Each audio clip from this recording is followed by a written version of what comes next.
How to fix something went wrong error on Pinterest. Let's get started. For that, first of all, open up settings.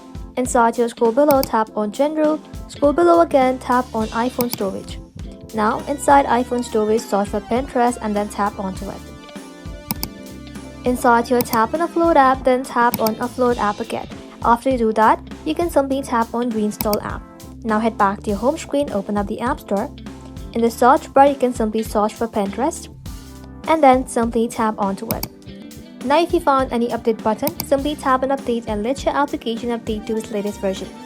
After that, head back to your home screen and then check if the problem is fixed or not.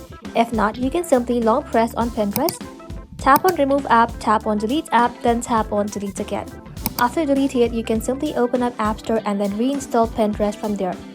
Now, if nothing works, you can simply open up settings again. Inside settings, simply tap on general. Inside general, scroll below, tap on transfer or reset iPhone. Now tap on reset. Then tap on reset network settings.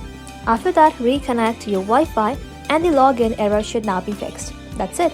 Thank you all for watching. If this video was helpful, consider subscribing to our channel and liking this video.